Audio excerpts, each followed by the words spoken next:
Okay. Sounds good. Gentleman, the lead investigator. There's Sergeant Fawcett, and he'll be introduced here shortly after that. We'll do that, promptly at 12. Perfect. Thank you so much. And we're not going to the round, no, we're going to be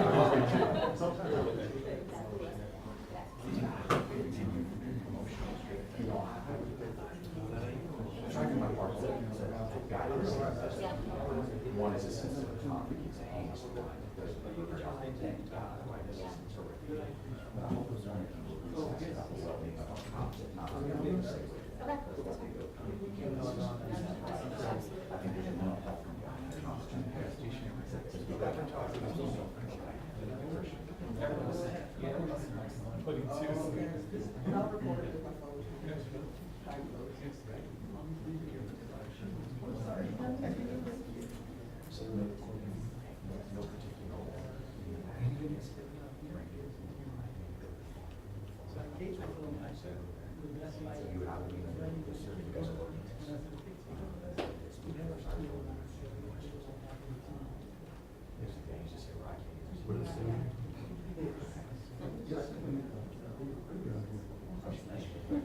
Since we're not using the analog lights, I'm just gonna throw on a whole new pack of things.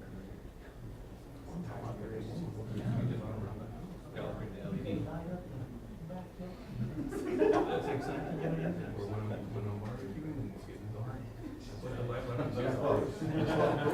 Keep warm too. Use electricity though.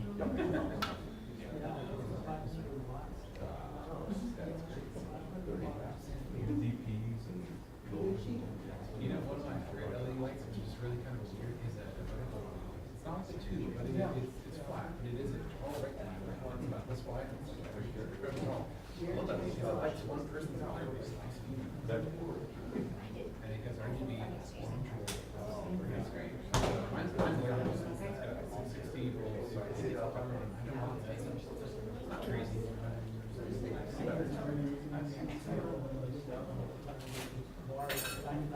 Those tubes are actually, they're really, even the good, like the glass, yeah, I mean, the tubes are kind of like, maybe 16 bars.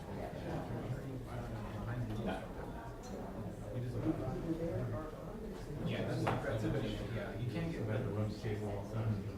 I haven't really seen any battery powered lights that go above like 100. Unless you have like some kind of big specialty battery, but you can get batteries that go into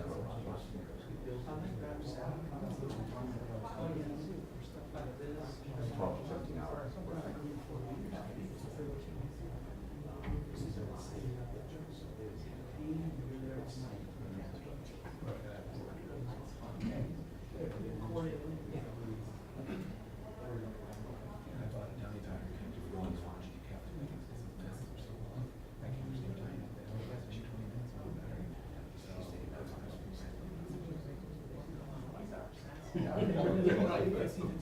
That's for life. Yeah, that's right.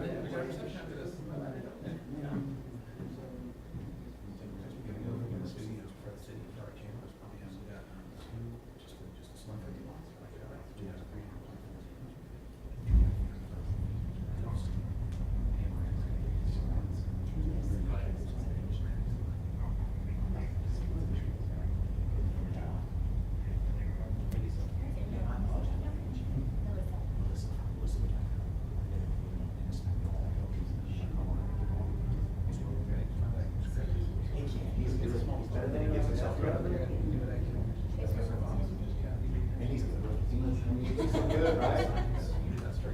We will. Gracias.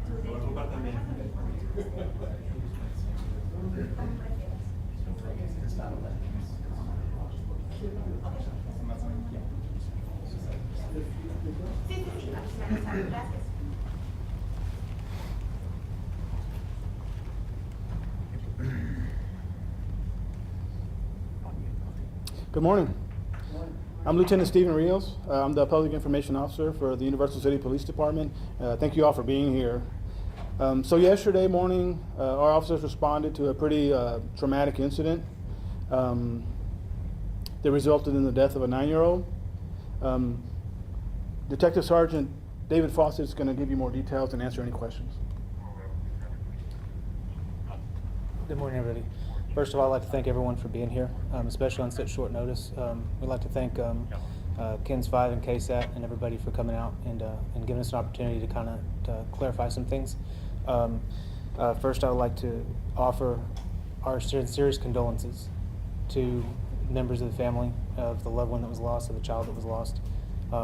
It's heartbreaking, it's tragic for our community. But we'd like to thank our community for the outpouring of love and support for them and everything like that. I'd like to start by saying that we would ask that members of the public please refrain from engaging in any type of rumors or hearsay, as well as members of the media.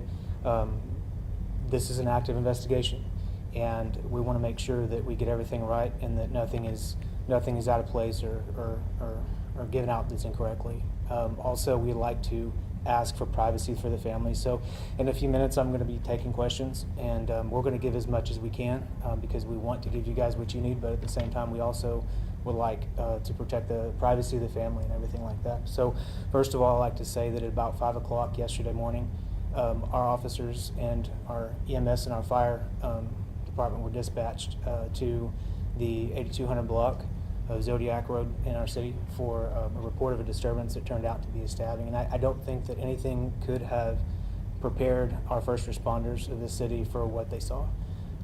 It was devastating, and it was very, very, very rough on them. What they found when they arrived is that a father was trying to prevent the mother of the child from getting back to him after she had potentially stabbed him multiple times. Unfortunately, despite the fact that our firefighters, our Schertz EMS folks, and our officers rendered first aid and did the best that they could at the scene, that child didn't make it. The child was 9 years old. Since that time, we would like to ask that, again, we protect the privacy and of the family. And like I said, refrain from any hearsay or rumors about that. That's initially what we're releasing at this time. Also, we've had the opportunity, luckily, to get our officers and have a debrief and talk about it and everything like that. And our firefighters and EMS, they've had a chance to sit down and kind of get it all out and everything like that and take care of their mental health. Additionally, I'd like to say that the adult female was charged with capital murder, and she's been booked into the Bexar County Jail since then after she received medical treatment she needed from injuries she sustained at the scene. So right now I'd like to take any questions that you have, and if it's something that we can answer, we would love to do that. Was there any past issues with this defendant, the suspect? There were no past issues No with previous our causal agency. service? With our agency, there were not. Were there any drugs involved with the incident? It doesn't appear so at this time, but it's an ongoing investigation, and later on it might come out that there were, but right now it doesn't appear to be at all. Are you looking into this as a kind of mental health case, or is that kind of still up in the air? So it's a fluid investigation. Right now she's been charged criminally, and so we're looking into it as a criminal matter. And she's no longer in the hospital, she's already been transferred to jail?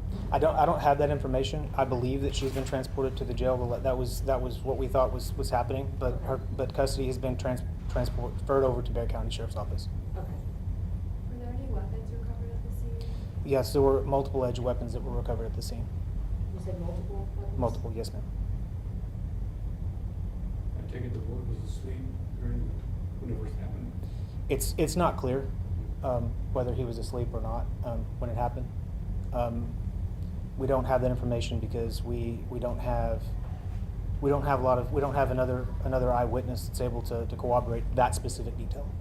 What she said, like, why she did this? Yeah, so a lot of the statements that were made at the scene by her and subsequent interviews are going to be part of the investigation. It's not something, unfortunately, we can release.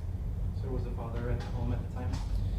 So what we believe is that the father came home prior to the incident, shortly before the incident, and then the incident occurred. Did he sustain any injuries? No. And he was reported to be a police officer through China Grove, is that correct? So He is a police officer. He's a police officer with a local municipality. As far as what agency, we're not going to release that information specifically to, like I said, protect the privacy of the family. And he's obviously a victim in this. He's lost his son, and again, I would ask for privacy. On that note, sir, you mentioned that you did a debriefing with officers. What was done or mentioned in that debriefing, and if you can go into detail regarding mental health? So thank you, that's a great question. So I wasn't present for the debriefing, but essentially what we did was we have peer support services, and we also have counseling that we offer, and we also have time off that we can offer for our officers, for the SHRT CMS, and our firefighters that are involved in critical incidents. We take that very seriously, and all that's been provided to them, and that was the cusp of the debriefing. This is something that normally you don't see in Universal City. It's just something rare, right? I would say so, yes, sir. Our citizens are awesome, our community is awesome, and it's not something that we see on a regular basis or at all. And moving forward, we hope that we never see anything like it again. It was terrible. The mother, she has any health conditions, mental? We're not aware of any, but if anything like that were to come up, that would be something that would be, number one, HIPAA protected, and we wouldn't be able to disclose that. It's be part of the investigation. Have y'all spoken with the school the child attended? Are they giving any services for other children and, just some kind of counseling services?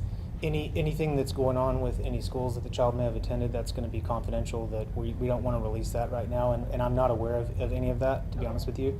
But if we are working with them, that would be something that we wouldn't want that put out there. That would be something we want to protect and keep confidentiality.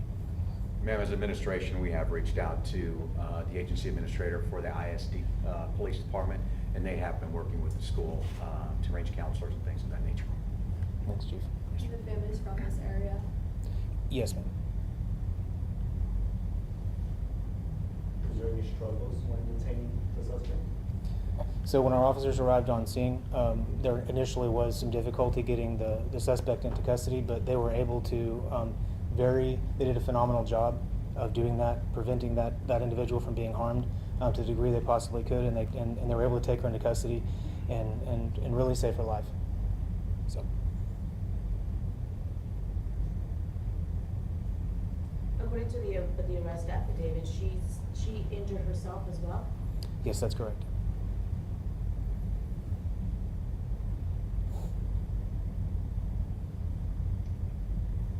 Can we get a statement in Spanish just to y'all already up there? Yes, sir. Dave, you gonna do that? No. We'll take it easy. It would be. There we go. Lieutenant Carmona, thank you.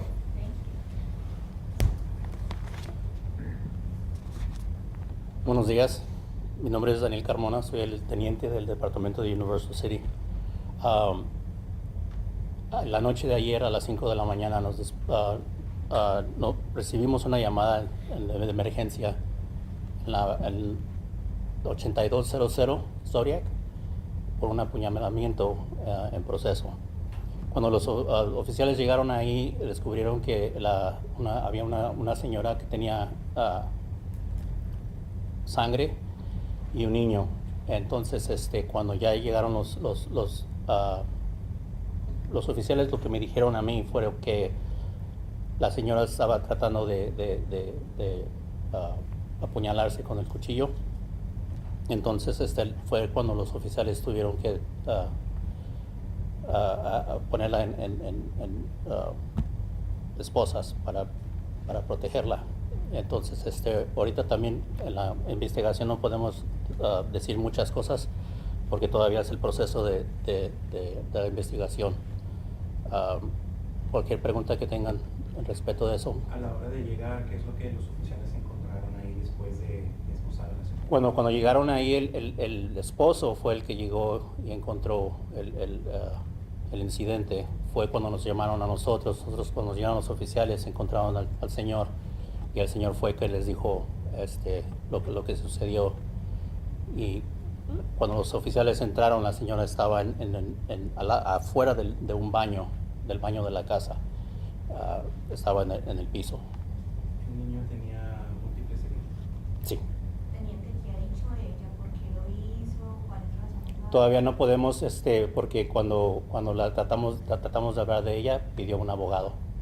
Entonces automáticamente no podemos ya hacerle ninguna preguntas en ese instante. ¿Sabemos si de pronto ella tenía algún tipo de condición mental? Todavía no sabemos eso. Como nada, nosotros sacamos un récord de la casa y nunca habíamos respondido a su casa por incidentes así. Cuando hablamos con el esposo tampoco nos dijo que ella sufría de alguna cosa mental o algo. ¿Qué viene ahora para ella? Ahorita con el proceso de eso le pusimos cargos de capital, asesinato capital. ¿Qué puede decir sobre, hemos entendido que el padre es un oficial con el departamento? ¿Con el departamento de quién? ¿De policía? Sí, es policía. Como les dijo el sargento, no podemos decir por la privacidad de la familia. Y un poquito de lo que hicieron en debriefing, lo que hablaron con los oficiales. Bueno, cuando eso sucede es confidencial, claro, porque es un proceso de nosotros que nosotros hacemos. Pero en el círculo participaron doctores que estuvieron ahí en el hospital, paramédicos, oficiales, nosotros los detectives también. Y es algo que es muy recomendable. Tengo haciendo esto 27 años y esto es bueno para los oficiales y para todas las personas que estaban involucradas en el incidente. Teniente, ella atentó contra su hijo y luego se trató también de Sí. asesinar. Sí. ¿Sabemos algo de la condición en esos momentos de ella? Si está en el hospital, si fue trasladada. Ya fue trasladada a la prisión de Bexar County. Entonces está fuera de peligro. Sí, bueno, cuando sucede el proceso es de que la ponen en un cuarto por 72 horas y el doctor la monitora que no se vaya a hacer daño a ella misma también. Ese es el proceso. Yo también trabajaba en la cárcel de Bexar County y es el proceso cuando nosotros recibíamos a alguien que necesitaba, que se querían matar, los poníamos en un cuarto aislados de los demás para protegerlos a ellos también. Algo que ella haya dicho en el momento en el que llegaron los oficiales. No dijo nada, como si estaba, no sé, estaba diciendo cosas, pero no nada hacía. Gracias.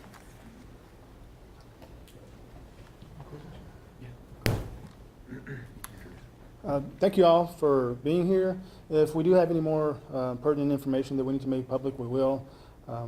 But at this point, it's an ongoing investigation. Are y'all going to be providing a mugshot, or do you know if the mugshot has been taken of her yet? We will not be providing a mugshot. Yes. Yes, ma'am. Can we go back to the timeline for just a minute, because I didn't really understand what you said about the timeline. When Dad arrived home, the attack against the boy was already over, or it was in progress? Sure, absolutely. So, the evidence that we have suggests that the dad arrived home, and then after he had been home for a very short while, the attack occurred. And the affidavit also says that while they were trying to restrain the woman, she kind of escaped and went and got another weapon and was able to hurt herself. But she was already injured when police arrived. That's correct as far as her injuries, as far as when police arrived, that is correct. As far as the specific details of what happened from the time that they arrived to restraining and stuff like that, that's going to be stuff we want to kind of keep confidential, just for the integrity of our investigation. Chief, did you want to say something about your people? Thanks. Thank you, sir. Because I've noticed on social media, your folks are, that are commenting are just really concerned about the safety and welfare and mental health of your folks. Yes, ma'am, thank you. And we live in a great community, and we have the best citizens here, and one of them is present as well. And we're certainly happy to serve this community as well. First, I'd like to just say thank you to the Ranger Temez here and the Ranger Service as a whole. They're great partners, and thank you, sir. We appreciate all that you guys do, and not just for us, but around the state. And thank you all for coming out as well. And I'd like to add that we live in a country, we're very fortunate to live in this country where these types of crimes are very, very rare, and thankfully so. Crimes like this shock your conscience, rocks you to your core. You can't unsee some of the stuff that you see, and you can't understand why it would happen. Our children are our most valuable things in the world to us, right? I say that to say we certainly, we pray for our officers, but we also pray for the family as well. But for you guys too, you're not immune to this, so make sure you stay safe and stay healthy. And we'd like to ask that, yourselves and the viewers and anybody else out there that if they suspect family violence of any type or suspicious activity anywhere, don't hesitate to call. We don't charge for our services, as you all know. So I don't have anything else unless you have questions for me, and I'll turn it back over to our PIO. Can you spell his last name? I'm sorry. Yes, ma'am, it's gonna be, starts with F as in Frank, Okay. and then it's A-W, and then C as in Charles, E-T-T. Does she have any court dates soon? Do we know? No, the adjudication process does take some time. Sergeant, do you have anything on that? No, we're not aware if a court date has been set. Typically, once they're magistrated, then they go through pretrial services, and pretrial services takes care of all that. I would suspect that at this time that there isn't just quite yet, because the magistration happened so recently. Chief, I know you were saying earlier, I heard you say it's been a rough couple of days, how's the morale within your department and what have you talked about with your officers? Well, good point. And number one, we work with the best, and the best in the business are employed here at this agency from, in my opinion, from the top down. Present company excluded, myself excluded. I'm referring to our staff and everybody else. And we have a lot of, we took early initiatives to have some internal mental health peer-to-peer folks on staff, and one of them's here today with us as well. There was a time in this profession where that wasn't important. It wasn't that long ago. I've only got 23 years in, and I can tell you for the first 10 or so that it wasn't a topic. And it certainly warrants being one. If you can't take care of yourselves or you're not in a good state of mind, it's very difficult to take care of others and help others and to be the problem solvers. And so thank you for asking. They're doing great. Morale's as good as it can be. Obviously, we're all hurt and taken aback by this type of offense shocks the conscience. And you can't unsee some of the stuff that you see, but we love on them, we care about them, we let them know that we're there for them. Chief and I both went around and caught them all yesterday, sent them text again last night to restate my stance on that. And I don't just tell them that, we don't just tell them that in times of crisis. They know it, I think they know it all the time that we care about them, that they're extremely important to us and how we serve this community. Thank you for asking, I appreciate that. Thank you. Thank you all for being here. As I said, if we have any more pertinent information that we can make public, we will. So thank you all and have a good day.